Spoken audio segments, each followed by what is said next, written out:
Boa noite, meu nome é Victor Felipe e nós somos estudantes da disciplina de Gênero e Educação da Universidade de Brasília. E hoje nós vamos falar com duas especialistas na área de ecofeminismo, Juliana Borges e Bárbara Mello. Sejam bem-vindas. Juliana, eu gostaria de saber, queria que você contasse um pouco pra gente, na verdade, sobre esse novo conceito. Boa noite, Victor. Boa noite, pessoal que está nos assistindo. Eu agradeço muito a oportunidade de estar aqui com vocês, falando um pouquinho dessa temática que é tão importante, tão necessária, só que infelizmente ela é pouco discutida, que é a temática do ecofeminismo. E para se basear um pouquinho nesse debate, a gente vai falar um pouco sobre o texto do Maxiliano Torres, que se chama o ecofeminismo, um termo novo para saber o antigo. O ecofeminismo é um movimento e uma corrente teórica que combina princípios do feminismo e do ambientalismo. Ele argumenta que há uma conexão profunda entre a opressão das mulheres e a degradação do ambiente.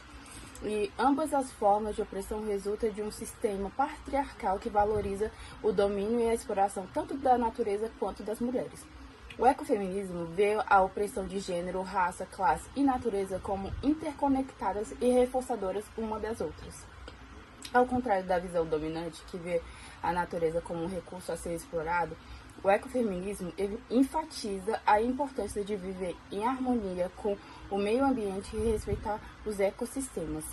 O movimento promove a ideia que a luta pela igualdade de gênero deve ser alinhada com a luta pela justiça ambiental, argumentando que não pode haver justiça ambiental sem a justiça de gênero e vice-versa.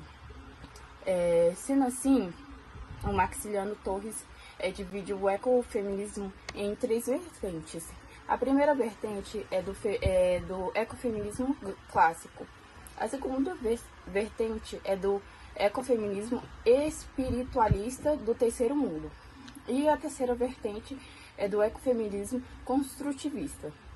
Na primeira vertente, o que é do ecofeminismo clássico, a denúncia feita pelo feminismo e dirigida para a naturalização da mulher como um dos mecanismos de legitimação do patriarcado.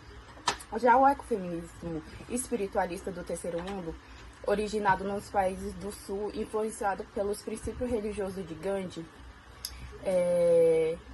na Ásia, e da teologia da liberação na América Latina, assevera que o desenvolvimento da sociedade gera um processo de violência contra a mulher e o meio ambiente, tendo suas raízes nas concepções patriarcais de dominação e centralização do poder. A terceira tendência destacada é a do ecofeminismo construtivista. Este, ao contrário dos outros dois, não se identifica nem com o essencialismo, nem com as fontes religiosas e espirituais, apesar de concordar em compartilhar ideias como o antirracismo, o antropocentrismo e o antiimperialismo. Defende que a relação profunda da maioria das mulheres com a natureza não está associada a características próprias do sexo feminino. Obrigado. Agora eu gostaria de saber, Bárbara, por que existe a importância de trabalhar esse novo tema? Boa noite. Também agradeço, né, o momento que a gente tem de conseguir discutir esse tema, falando sobre ecofeminismo, percebendo a importância de conceituar esses termos, né? E aí, quando a questão rebate sobre quando a questão vem sobre a relevância desse tema, eu acho que é importante a gente apontar que essas condições de opressão, né, elas devem ser debatidas constantemente. Então, quando a gente fala sobre as opressões que o gênero sofre, né, principalmente a questão do feminino, raças, classes, e também a questão dos apontamentos, assim como o ecofeminismo traz a natureza. Então, essa questão de dominante, né, e esse apontamento de quem vai ser dominado, aponta a natureza também como recurso que vem sendo explorado muitas vezes. Então, o ecofeminismo enfatiza a importância de viver em harmonia com o meio ambiente, respeitando os ecossistemas. E aí a gente também consegue fazer essa associação com a questão de valorização, de reconhecimento e de proteção da mulher, né, e de todas essas vinculações e essas consequências. a ideia também da luta por igualdade, né? Então a gente fala muito sobre a questão da exploração da mulher, da exploração da natureza, e aí pensando nesse passo a passo, a gente também tem que fazer alinhado a proteção dessa mulher em relação à sua vida, né? Quando a gente fala sobre violência material, violência física, violência moral, violência sexual, e também pensando na condição da justiça ambiental para uma proteção desse espaço, desse ecossistema e dessa natureza. Então, essa discussão sobre o ecofeminismo fala, né, que todas as coisas são interligadas umas com as outras. Então, Maximiliano Torres, no texto, aponta muito para a gente sobre essa vinculação. Mulher e natureza, a proteção dos dois, a exploração dos dois. Então, esse texto traz principalmente essa questão relevante. Juliana, então, como a gente pode fazer para conhecer mais e valorizar o que é defendido pelo ecofeminismo? O ecofeminismo valoriza os conhecimentos e experiências das mulheres, especialmente das mulheres indígenas rurais, que muitas vezes têm sua relação mais próxima e sustentável com a natureza. O movimento critica as estruturas patriarcais e capitalistas que promovem a exploração tanto das mulheres quanto do ambiente, propondo alternativas mais equitativas e sustentáveis.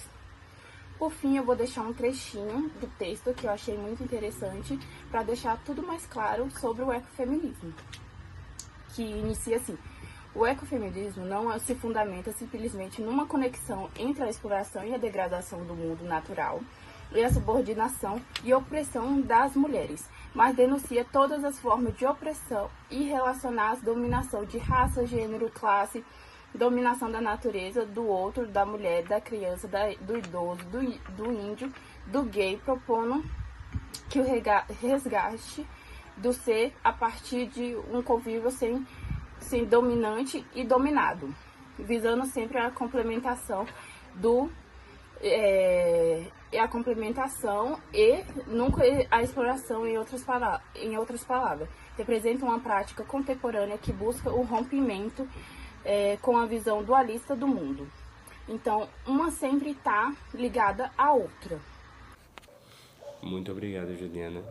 Bárbara, quais as principais ideias apresentadas pela literatura sobre o tema? Um estudo pela Universidade de Brasília, Universidade de Berlim e Universidade de Minas Gerais apontam que insegurança alimentar grave atinge 25,5% dos domicílios chefiados por mulheres, 13,3% dos domicílios chefiados por homens. Então, a gente percebe essa diferença, né, em relação à insegurança alimentar, à dificuldade de acesso a vinculações laborais, né, a bons empregos, ou pelo menos empregos que consigam fazer um cuidado, né, com essa família. Então, a gente percebe que a mulher também tem uma necessidade, né, uma demanda de cuidados domésticos, e aí, muitas vezes essas condições de dupla ou tripla jornada terminam dificultando todas essas vinculações laborais. A literatura traz para a gente, né, principalmente Maximiliano Torres também, defendendo que essas práticas específicas tendem a moldar esses padrões. Então, reinvenção dessas práticas de família, de comunidade, de contexto urbano. E aí a gente também pensando, né, que essa modalidade de proteção da natureza, assim como proteção da mulher, deve ser feita em grupo, em coletividade, né, na nossa comunidade, na nossa sociedade. Então, eu espero que a gente tenha conseguido, né, fazer esse apontamento, esclarecer essa condição, e que assim todo mundo consiga também entender melhor sobre esse conceito, que é um conceito novo, né, que é um conceito relevante, discutido desde 2009 pela nossa principal referência, mas que todo mundo tem que saber, né, e todo mundo tem que entender também um pouquinho mais sobre isso. Então, a gente agradece a oportunidade, né, de conseguir trazer esse tema para vocês, e espero que ele tenha sido útil aí para esse nosso encontro, para essa nossa discussão. Eu agradeço a oportunidade, agradeço a vocês duas também. E agradeço a oportunidade de ter esse bate-papo, que é um tema relevante, pouco conhecido ainda, mas que reforça a necessidade de falar sobre a proteção das mulheres e da natureza, discutindo conceitos de dominação e exploração que o patriarcado impõe a essas duas figuras, né? Que a gente fez essa relação nesse texto. E assim como culturalmente falando, que como diz Maximiliano Torres, né? Buscamos formas viáveis para um mundo sustentável de vida plena e em abundância entre humano e natureza. Então, assim, que a gente possa refletir um pouco, buscar aprender mais, é um tema novo, então que ainda tem muito a ser desenvolvido. Então, espero que vocês tenham gostado. Obrigado a todos e uma boa noite.